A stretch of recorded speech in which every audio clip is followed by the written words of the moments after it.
I think the biggest difference between, especially the younger you get, the biggest difference between a younger student and an older student is younger students don't care about being bad at something. I want you to imagine that you're not learning, you're watching your grandchild learn. Don't say anything to yourself that you wouldn't say to your grandchild.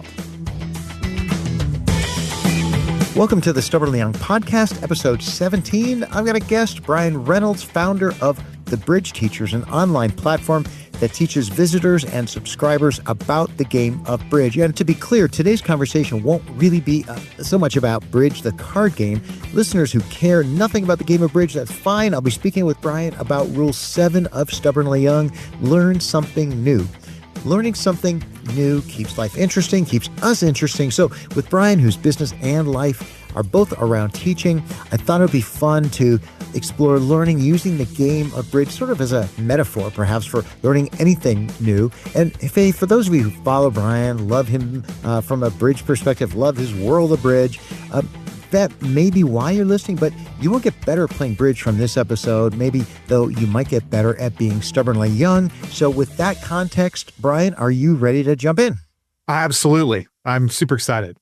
Good. Now, I will admit this, that when I told people I'd be interviewing a bridge teacher, and that was sort of the context, one comment I got is, great, you can learn bridge and you can hang out with the old ladies. Now, You learned bridge in college as a young man, but based on what you see, what are the demographics for bridge? Yeah, the average age of a bridge player in the U.S. last I heard was 73 and steadily rising. The really funny thing is that my grandmother, before she passed, used to love to tell the story of I think we were at a chess tournament, and next door there was a bridge tournament. I was playing in the chess tournament, and my grandmother never played bridge. And she was like, she was teasing me. She's like, maybe I'll go play bridge. And I said, oh, Grandma, you're not old enough to play bridge. And this was my grandmother. And then years later, I ended up becoming a professional bridge player. So I have been the youngest player in the room for pretty much my entire career. That hasn't really changed. There are younger players at the higher level, but it's definitely an older game in terms of the demographic. Yeah. Do you think that's going to change? I mean, do you see sort of a new wave of young people entering, that world, or do you think it's going to stay kind of that way?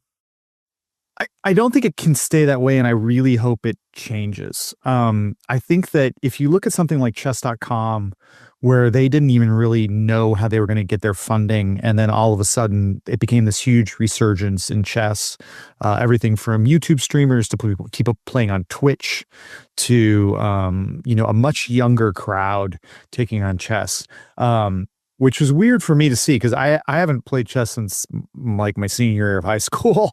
And I think that bridge as a community needs that. That we need kids. The youngest I've ever taught was 6 years old. We need kids playing in, middle school, junior high, high school. And then I think probably what happens with most activities that you do sort of extracurricular in school is you might be passionate about it until you get through college, and then other things take precedence, whether that's family,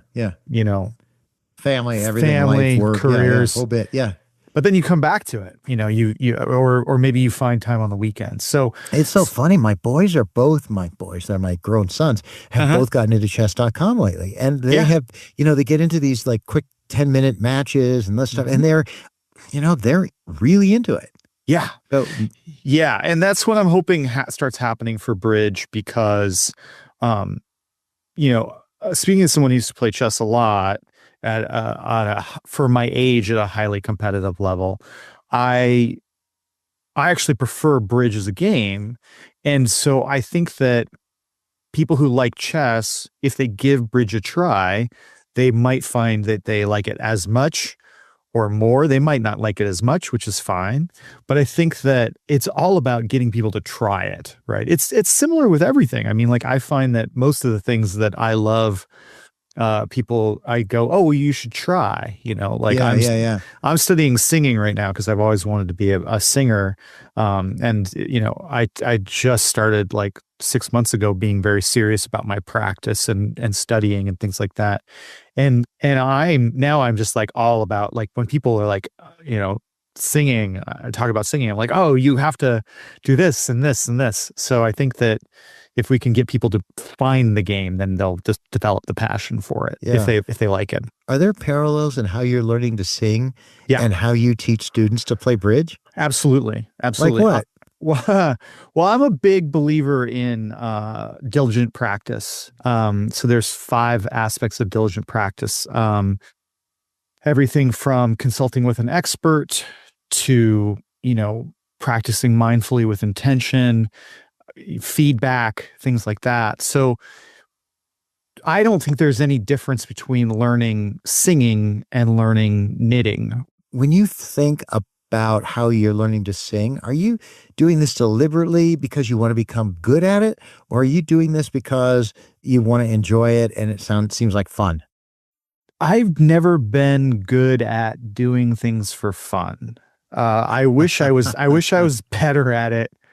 When I was a kid, I really liked bowling, like super, like loved it. And then Huh. we moved to the Midwest, and I ended up becoming semi-professional at it. So I I wish I had more hobbies. What I have are hobbies that become like, well, I'm going to practice 3 hours a day. And I know that I'm an outlier in that sense. So when I'm talking to people about things they're passionate about, I really try to think about what fits into their life and what makes them Yeah. happy. Well, I'm going to come back to that as we talk about learning. But first thing I wanted to ask you is, in teaching, have you discovered just differences in how younger students want to learn bridge from, my audience, 50s, 60s and beyond? Right. Do they approach it differently and do you approach it differently? Yes, for sure. So with younger people, I talk a lot less because they're willing to have me not talk. I don't What's think that mean? What's the why? What are they doing instead? Just playing? they're just playing. They're trying things out. I think the biggest difference between, especially the younger you get, the biggest difference between a younger student and an older student is younger students don't care about being bad at something. Hmm. They don't care because they have no perspective of what can happen if you're not good at something you're trying to do. They don't have enough results where something went wrong and then they felt bad. And as we get older, we have all this knowledge of like, if I do this wrong, I know what's coming, right? I feel regret. Mm-hmm. Especially kids will do something, they don't care if it's stupid or dumb, or they're just trying things So does that make the learning faster for them? I would think it would. a lot faster. Like most most of what I do when I'm teaching, regardless of the subject, is just try to get people to be kind to themselves while they're beginners or while they're learning a new skill. Because if you can let go of any attachment or ego about being good at something and simply do it, then it frees up your brain to learn from what you just did. Yeah, that makes perfect sense. In fact, I'm listening to a book on Audible and I'm pulling it up right now and it's called Hidden Potential by Adam Grant. And he talks a lot about foreign language learners and how quickly they can progress if they don't mind looking bad, making mistakes. If they don't mind saying the wrong words, if they don't mind saying embarrassing phrases, they progress so much faster than people that worry about making mistakes.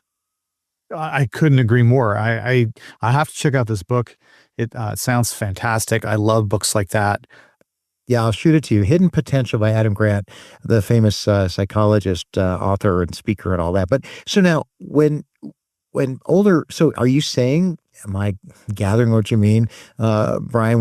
When adults want you to talk more, it's because they want you to talk to them long enough and hard enough that they don't make as many mistakes. Sure. I mean, no, that doesn't sound very productive at all. No, and it's something you always have to balance. You have to balance the students' emotional needs, right? They might be Yeah. sensitive, they might feel a certain way with what you know will be effective. I know the most effective way to learn anything is to do it, mess it up, get some of it right, get some of it wrong, get feedback on what was Yeah. good. I like to focus on what's good. I like to just remember the good and forget about everything else. And then just repeat that cycle as frequently as you Yeah. can. So if I were your neighbor, would I Yeah. notice your bad singing for a while until you became until you became good you, at it? you might knock on my door and say, if you do that scale one more time, I'm gonna park my Buick through your Huh. bedroom. Well, the younger learners, okay, they learn sort of more freely. Yes. In your experience. Now, that's probably not always the case, but it's the pattern, right? But do younger learners and older learners have different objectives when they're learning? Like, do they, in your experience, want something different? Well, that's actually one of the first things I ask any student, regardless of what they want to learn, is, well, what is your goal right now? But I mean, I'm not a singing coach, but if someone came to me, I want to be an Hmm. excellent singer, I'd be like, well, what's your goal, right? You want to be better at Yeah. karaoke or you want to be on Broadway? And those paths are completely different. And people's goals can change, but I think knowing what your goal is will help inform you, the student. Yeah. Yeah. That's a really good point. I mean, I've been learning pickleball, and Uh-huh. oh, man, every time I say that, it just drives me nuts. I wish they'd come up with a better name for it. But in any case, I've been learning it, and I'm one who likes to get good enough to a certain point, at least to where I feel like I can compete and enjoy the competitive aspect of a sport. Win or lose, it doesn't really actually matter that much, although I try really, really hard to win. But, I never really thought about, like, what's my objective? My objective is to get good enough to be able to have regular competitive outings that are joyful for me. Right now, what does that mean? It probably doesn't mean, traveling around the country, but if I ever got good enough, like, okay, I do know a guy who's like travels around the country and goes to tournaments. And but that's not my goal. My goal now is to become a solid competitive player, whatever that means, but not professional. I don't know. Maybe that changes. I think that's so important. I think that knowing, setting good goals for yourself and knowing what your goals are not only will help inform how you approach your learning, but it'll also help you with validation. Validation to me is the sort of the part that most people leave out of the learning process, is when you do something better, even if it's only 1% better, you need to celebrate that as if you just won the Super Bowl, because your brain listens to you. Your brain and Mm, your brain is risk avoidant. So yeah. if you only look at the bad, your brain stops wanting to interact with that experience. Whereas if you're like, wow, like let's say you hit a shot and you just barely miss, then if you celebrate, whoa, I was so close, your brain goes, oh, we like that. Let's do that some Mm, more. Whereas if you go, hmm. oh, I missed again, now your brain goes, well, I don't actually want to engage with this whole activity. Huh. Um, so yeah, I'm a big believer in, like, find little victories, as many as you can, and just pile them up. It's amazing how if you continually pile up little tiny victories, you turn around, all of a sudden you've got this huge mountain of progress. Well, it seems like that might be easier in some things that like bridge, for example, that might be easier to, get that first 10% under, of competence under your belt than something like painting, or like I've got to start dance lessons with my wife. I say I've got to, but I kind of want to. But anyway, but those early stages are so, um, can be so bad. Like someone's first painting can look dreadful, horrible, and embarrassing. And I know that's how I'm going to look when I start dancing. And right, Sure. but bridge seems like a little bit quieter where you're like, okay, I'm sitting at a table and yeah, I played the wrong card. It seems less threatening than some of these other things that can look so horrible. Sure, I don't know. How sure. do you think about that? I, I think Like I mean, singing. having played a card that cost, you know, that that cost me a chance at like, a major tournament, I would say that it stings. I think it stings worse, especially with my attitude Hmm. towards learning. When someone's learning, I really want them to focus on, like, for instance, you mentioned dance. My wife dances in a lot of, she does ballroom dancing and she dances in a lot of, they call them competitions. To me, they're sort of big parties and I think they're amazing. Um, and, she's won some, she's lost some. Uh, and for her goals, and I think this comes from just having her taught for so long, her goals have nothing to do with result. And I think that's the key. I think when you set a goal, it's based on result, like, oh, I want to win this pickleball tournament, or I want to look a certain way when I'm dancing, it's very easy to fail. So Hmm. for me, I don't have a goal to have perfect pitch or be a brilliant singer. My goal is to, practice an hour every day. And if I practice an hour every day, then I've succeeded. And I think that Hmm. the more you can set goals that are based on your practice and your effort, things you can control, and less on result, because a lot of times we can't control the result. I think that Yeah. that leads to not only better learning, but just a happier life because now you're succeeding, right? You're not failing. Yeah, that's a really good point. I think about like, I mentioned like my inclination when I learn anything new is to get to some point where I can enjoy a competitive Mhm. something. At whatever level that is. I mean, to me, that's always my goal. I want to get good enough, whatever that is, to make me happy. I don't know. But other people just want Uh-huh. to have fun. Is that a goal? Can if you learn as you're teaching someone brand new on bridge, or if you're teaching somebody how to sing, I mean, can having fun be enough of a goal to help people learn, or do you really need something more concrete than that? Well, Samantha and I say our number one rule is have fun. I saw that on your website, and I'm like, that's kind of trite, and I It didn't, is. I know, and so talk more about that because that doesn't satisfy me. Yeah, no, I get that. I get that. I think that you don't have to incentivize people to try to win. I think that I don't, I think it's a very rare for a human being to be blasé about winning or losing. So for me, when someone, especially if they come to me and they say, I want lessons from you, regardless of Hmm. what it is, they obviously want to be good. So I don't need to incentivize them to be good. Now, what I need to do is I need to make their practice and as effective as possible. And first of all, I don't want anyone to be grinding through misery. That doesn't sound like very much fun. And also, just neurologically, we don't learn as well when we're miserable. So, so have fun. I agree. It sounds very trite. That's our number one rule. It comes from a place of, I don't actually think you can do anything else very well unless you're having fun while you're learning. Hmm. Yeah. Well, what if someone comes to you and they say, my goal is to know enough about how to do this so that I can be social and not look silly. I mean, is that a goal? Yeah, that's 95% of my clients for Hmm. sure. Like since 2000, when I first started teaching, that's 95% of my clients. And I think that that's should be the goal for everybody to start. I've had some students who reach a certain point and they go, actually, now my goal is to play in tournaments. Now my goal is to go win some stuff.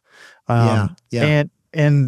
The few students I've had that reverse that order, that started with the goal that I want to win stuff Yeah. instead of I want to have basic competence with my friend group, those people didn't learn very well. It took them a long time because again, they're focused on the wrong thing. And bridge is really good at punishing you for focusing on the wrong thing.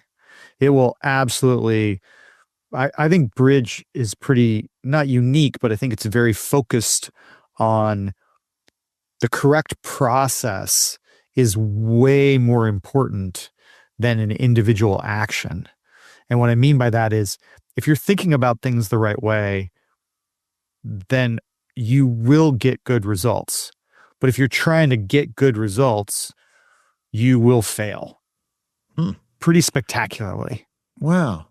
And just to reframe this up about bridge, and because we're not really going to be talking further about the game, but I mean, is it possible without a whole long journey to become what you described as competent in a social circle? Oh yeah, for sure. I when people say to me, I want to be competent with my friend within my friends group, how long will that take? I'm like, 6 months. Yeah. Oh, that's cool. Good. Yeah. Now, when you think about teaching something new, because I think about like, I think anybody in my audience, 50s, 60s, beyond, are looking at, okay, how might we spend our time differently as we, wind down maybe perhaps the full-time demands of a career and into some other things with more options. So when you think about teaching people, whether it's bridge or whether it's pottery or whatever the case, I mean, what does the learning arc look like? Quickness and then what? I mean, how does that work? Yeah, my first thought is exploration. The first part of the learning process should be exploration. What is this? What is this thing that I'm exploring? I don't know anything about pickleball. I know a little bit more about tennis than I do about pickleball, but I know nothing about pickleball. So if you were to start talking to me in as much detail as you could about the world of pickleball and the game and et cetera, a whole new world would open up in front of me. A dear friend of mine made the mistake at dinner one night of asking me to tell him, quote, everything I know about bowling. Oh, no. And I said, I don't think that's a good idea, but I'll tell you what, I'll talk until you tell me to stop. And after about 5 minutes, he says, stop. He's like, how much more do you have? I said, a couple of hours, maybe. So to me, it's exploration because from the outside in, everything looks small. Pickleball looks small, singing looks small, pottery looks small. But you talk about pottery, now you start talking about different types of clays and glazing. And I'm just talking, I don't do pottery. I'm just talking about, some things I've heard, right? So everything looks small. You've got to get in and you got to start rummaging around and saying, well, what is this world? And then you decide, oh, I like this. I really want to singing to be part of my life, or, oh, I really enjoy, moving my body this way. I want pickleball to be a part of my life. It almost seems though, the contrary strikes me, Brian, in that, like, if I want to learn about something new, I'm not sure I want to rummage around. I might go to a pottery class and somebody puts some clay down there and they say, okay, do this. And, it's like, oh, well, so I'm not sure I would rummage around as much as I would sort of jump in. And what's the difference though? Because jumping in sometimes is really the best way too, rather than just becoming exposed to a ton of stuff. Yeah, I agree. I would feel to me that would be rummaging around. I was like, I want to do pottery. They're doing they have these things, in my area where you can go and you have a glass of wine and you paint a picture, right? And it's this whole. Yeah, that's right. Yeah. And to me, that's rummaging around in painting. It's like I drank a glass of wine, I slapped some paint on a canvas. It kind of looks like a sunset. There's a cactus on one side. I hung it up. And maybe that's it. For some people, that might be for 1 in 100. That becomes the impetus to doing something more.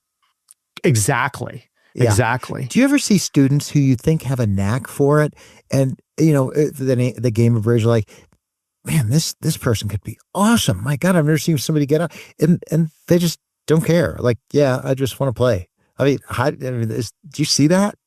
Sure. I see that in a lot of different areas of life. I had a chance to mentor a young man who could have been a professional basketball player, and it did not speak to him.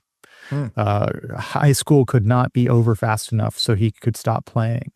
Yeah, yeah. And I think that is why it's so important to jump in, as you say, because that's really the only way you'll know if you enjoy it, is to jump into something, Yeah, try yeah, it, and then if it doesn't speak to you, great. Now you yeah, can yeah. go explore something else. Now, when you think about teaching people in their 50s, 60s, and beyond, you must do that a lot because of the Mhm. demographic of this group. I mean, what advice do you mentioned young people tend to be less worried about mistakes. But generally, if somebody were really decided like to get engaged, what advice would you say would help them the most based on your experience? To just treat yourself with kindness when you're a beginner. Mm. I'm really a big fan of this idea of, I say this a lot to my older students who have grandkids. I said, I want you to imagine that you're not learning, you're watching your grandchild learn. Don't say anything to yourself that you wouldn't say to your grandchild. So if you wouldn't call your grandchild a stupid idiot, please don't call yourself a stupid idiot. And I think that treating yourself with that dignity and respect and giving yourself the framework of, I am a beginner, I am like a child playing at this new activity, and I'm proud of that child playing, that leads to, first of all, it just leads to way faster learning. Like, so much faster. Yeah. But I could see where it would be emotionally freeing to have that kind of an attitude. For sure. Because that's the hardest part, is like being inept is the hardest part of starting something. Yeah. And I think it's a reason why a lot of people don't try things. Wow. Now, the other side of the coin is that people in my audience, the stubbornly young, 50s, 60s, and beyond, I mean, we've got wisdom and sort of perspective to draw on and to Mhm. apply in learning a new skill. Is that useful, or is it better to just, what you just said, think of yourself as like you would a grandchild? That is useful in what I would think of as the intermediary stages of learning something, is when you start relating it to other disciplines. Is there like a Yoda-like quality that, those of us that are over 50 and 60 and stuff, that, we can bring to help us learn something new? And is it, to your point, after you get past the early stages? Yes, because you do have that database of knowledge to draw on. That's kind of what I wanted to explore with you. The idea that, it's hard to get started learning something new, and whether it's dance or painting or bridge, and that's kind of what I wanted to explore with you today. And so I'm glad you were with me on Stubbornly Young. Let's wrap up. Should we do that? Yeah, that'd be great. Yeah, Stubbornly Young friends, listeners, you've been listening to my episode number 17 with Brian Reynolds, who's the founder of the Bridge Teachers. And by the way, I'm hopeful, Brian, that some of your students from the Bridge Teachers will be listening to this podcast, getting to know you a little differently than they might through your website. I'm glad you joined me. Well, thank you so much for having me on. It was an absolute blast. Good. And, listeners, this is for you. It's for stubbornly young, are people in their 50s, 60s, and beyond who care about staying engaged in the world and relevant to the younger people in their lives. I'm glad you've joined me in today's episode.